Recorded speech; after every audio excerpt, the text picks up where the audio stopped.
Selamat pagi, salam sejahtera untuk kita semua.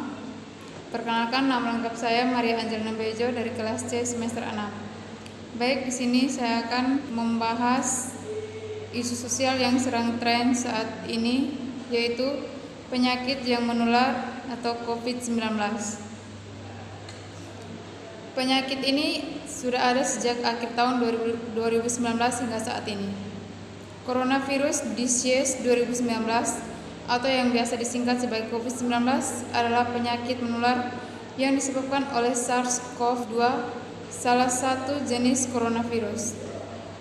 Penderita COVID-19 ini dapat mengalami demam, batuk, dan kesulitan bernafas. Coronavirus adalah kumpulan virus yang menginfeksi sistem pernapasan. Dalam buku pedoman umum kesiapsiagaan menghadapi COVID-19 tahun 2020 menyatakan COVID-19 ini dapat menyebabkan pneumonia ringan dan bahkan berat serta penularan yang dapat terjadi antar manusia. Virus corona sensitif terhadap sinar ultraviolet dan panas dan dapat dinonaktifkan secara efektif dengan hampir semua disinfektan kecuali chlorhexidine. Oleh karena itu, cairan pembersih tangan yang mengandung chlorhexidine tidak direkomendasikan untuk digunakan dalam wabah ini. Terdapat pandangan berbeda dari Dr. Timothy Brewer dan David Geffen School of Medicine tahun 2022 di UCLA. Beliau menyebut bahwa orang-orang perlu belajar untuk hidup bersama COVID-19. Solusi yang ia sebut adalah vaksinasi reguler dan obat COVID-19 serta imunitas alami terhadap virus corona. Virus ini sangat beradaptasi terhadap penularan antar manusia sehingga tidak akan pernah menghilang, ujar Brewer. Menurutnya, virus corona akan seperti influenza, akan ada periode ketika kasus bertambah dan berkurang. Sementara pakar penyakit menular Dr. Bruce Ferber tahun 2022 berkata, skenario terbaik adalah varian COVID-19 akan lebih menular tapi tidak membuat sakit sehingga muncul kekebalan di AS. Penyakit menular mematikan ini berdampak pada segala bidang di Indonesia, salah satunya bidang ekonomi.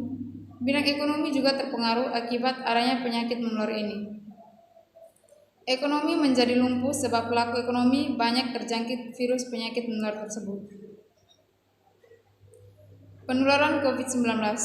Infeksi menyebar dari suatu orang ke orang lain melalui percikan atau droplet dari saluran pernapasan yang sering dihasilkan saat batuk dan bersin. Jarak jangkauan droplet biasanya hingga 1 meter.